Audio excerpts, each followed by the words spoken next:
नमस्कार, मैं कोमल। आप देख रहे हैं इनसाइड लाइव। दोस्तों, बिहार के पश्चिम चंपारण जिले की राजनीति हमेशा से दिलचस्प रही है। बेतिया के बाद आज हम आपको लेकर चलेंगे सिकटा विधानसभा सीट पर, जिसे कभी कांग्रेस और वाम दल का गढ़ कहा जाता था। यहाँ से कभी दिलीप वर्मा तो कभी खुर्शीद उर्फ फिरोज अहमद और अब सीपीआई-एमएल के वीरेंद्र प्रसाद गुप्ता तक कई नेताओं ने जनता का दिल जीता है। तो चलिए जानते हैं सिकटा सीट की कहानी। इतिहास से लेकर आज तक सिकटा विधानसभा सीट पर 1962 को छोड़कर 1990 से पहले तक कांग्रेस का दबदबा रहा। कांग्रेस ने यहाँ 5 बार चुनाव जीता और लंबे वक्त तक इस सीट को अपनी पकड़ में रखा। वहीं 1962 में हालांकि एक अपसेट हुआ और स्वतंत्र पार्टी ने जीत दर्ज की, लेकिन उसके बाद कांग्रेस ने फिर से वापसी की और यहां मजबूती से खड़ी रही।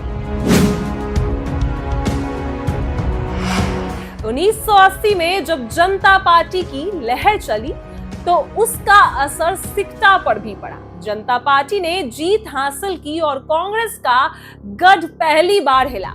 1985 में भी जनता पार्टी ने इस सीट पर कब्जा बनाए रखा। यानी 80 का दशक सिकटा में बदलाव का दौर था, जब यहाँ के लोग कांग्रेस से हटकर नए प्रयोग करने लगे। 1990 के चुनाव में एक और दिलचस्प मोड़ आया। यहाँ निर्दलीय प्रत्याशी फैजुल एजाम ने जीत दर्ज की और फिर 1991 के उपचुनाव में निर्दलीय दिलीप वर्मा मैदान में आए। सोचिए दोस्तों, जिस सीट पर कांग्रेस और बड़े दल मजबूत माने जाते थे, यहाँ निर्दलीय नेता जीत कर निकल गए। ये साबित करता है कि सिकटा की जनता किसी पार्टी के दबाव में नहीं आती, वो अपना फैसला खुद करती है। 1995 में चंपारण विकास पार्टी के टिकट पर, 2000 में भाजपा के टिकट पर, 2005 में समाजवादी पार्टी से और 2010 में निर्दलीय उम्मीदवार के रूप में हर बार दिलीप वर्मा ने जीत दर्ज की। यानी 5 बार के विधायक बने दिलीप वर्मा। चाहे किसी भी पार्टी से चुनाव लड़े, जनता ने उन्हें समर्थन दिया। ये दिखाता है कि सिकटा सीट पर नेताओं की पकड़ ही सबसे बड़ा फैक्टर है, पार्टी की पहचान उसके बाद। 2010 का चुनाव भी बेहद दिलचस्प रहा, क्योंकि निर्दलीय दिलीप वर्मा को करीब 39,000 वोट मिले और वो विजेता बने। दूसरी नंबर पर रहे जेडीयू के खुर्शीद उर्फ फिरोज अहमद, जिन्हें करीब 40,000 वोट मिले। 62% से ज्यादा वोटिंग हुई और नतीजा साफ था, जनता ने फिर से दिलीप वर्मा पर भरोसा किया। 2015 में सिकटा विधान सीट पर मुकाबला और भी रोमांचक हो गया। इस बार जेडीयू के खुर्शीद उर्फ फिरोज अहमद मैदान में थे। उन्होंने भाजपा के दिलीप वर्मा को सिर्फ 2,835 वोटों से हराया।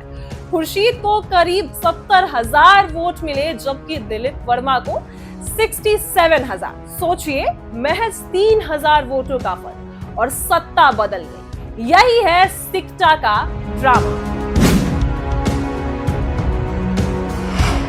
2020 के चुनाव में फिर उलटफेर हुआ। इस बार मैदान में थे सीपीआई-एमएल के वीरेंद्र प्रसाद गुप्ता जी ने सबको चौंकाते हुए जीत दर्ज की। उन्हें मिले 39,075 वोट, जबकि दिलीप वर्मा को 46,773 वोट मिले।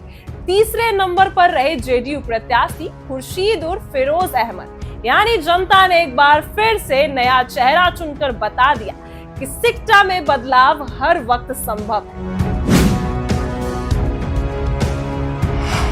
अब बात करते हैं जातीय समीकरण। सिकटा विधानसभा सीट पर यादव और मुस्लिम मतदाताओं की संख्या निर्णायक भूमिका निभाती है। इसके अलावा भी रविदास, कोयरी और ब्राह्मण मतदाता भी यहाँ मजबूत स्थिति में है। लेकिन यानी चुनाव जीतने के लिए किसी एक जाति पर निर्भर रहना काफी नहीं, यहाँ हर वर्ग को साथ लेना जरूरी है। 2011 की जनगणना के मुताबिक सिकटा विधानसभा सीट के करीब 13.7% एसएससी वोटर है, 3.4% एसटी वोटर है और लगभग 30% मुस्लिम वोटर है। पूरे क्षेत्र में 100% वोटर ग्रामीण इलाकों से आते हैं, यानी शहरी फैक्टर यहाँ लगभग ना के बराबर है। यही वजह है कि गांव की राजनीति, जातीय समीकरण और व्यक्तिगत पकड़ यहाँ सबसे ज्यादा मायने रखते हैं। तो दोस्तों, ये थी सिकटा विधानसभा सीट की पूरी कहानी। कभी कांग्रेस और कभी निर्दलीय उम्मीदवारों का दबदबा, कभी दिलीप वर्मा का जलवा, फिर 2015 में खुर्शीद की जीत और 2020 में सीपीआई-एमएल की अप्रत्याशित सफलता। साफ है कि सिकटा की जनता हर चुनाव में नया फैसला ही सुनाती है। अब सवाल है 2025 में कौन होगा सिकटा का मालिक? क्या दिलीप वर्मा वापसी करेंगे या फिर वीरेंद्र गुप्ता अपनी पकड़ बनाए रखेंगे? आपको क्या लगता है? हमें कमेंट करके जरूर बताइए। दोस्तों, आपने अभी सुनी बिहार की सिकटा विधानसभा सीट की कहानी। उम्मीद है यह सफर आपको उतना ही रोचक लगा होगा जितना हमें इसे आपके लिए तैयार करने में मजा आया। सिकटा की राजनीति, वहां के नेताओं का उतार चढ़ाव और जनता के फैसले हमें यह दिखाते हैं कि लोकतंत्र की असली ताकत जनता के हाथ में है। इसी वजह से हर चुनाव, हर नतीजा और हर बदलाव एक नई कहानी कह जाती है। लेकिन सफर यहीं खत्म नहीं होता। हमारे पास आपके लिए और भी कई दिलचस्प कहानियां हैं। अब अगली बार हम आपको सुनाएंगे रक्सौल विधानसभा सीट की कहानी। यह सीट सीमावर्ती इलाके में आती है और यहाँ की राजनीति का रंग भी उतना ही दिलचस्प है और बाकी इलाकों से थोड़ा अलग है। रक्सौल सिर्फ बिहार की राजनीति में ही नहीं, बल्कि भारत नेपाल सीमा के कारण भी इसका अपना रणनीतिक महत्व भी है। तो जरा सोचिए, जब राजनीति और भौगोलिक महत्व एक साथ मिल जाए तो कहानी कितनी दिलचस्प हो जाती है। यही वजह है कि रक्सौल की दास्तान आपको जरूर आकर्षित करेगी। और आपको सिकटा की कहानी पसंद आई तो वीडियो को लाइक कीजिए, अपने दोस्तों के साथ शेयर कीजिए और चैनल को सब्सक्राइब करना बिल्कुल मत भूलिए। बेल आइकन दबाइए ताकि हमारी अगली प्रस्तुति की सूचना आपको सबसे पहले मिले।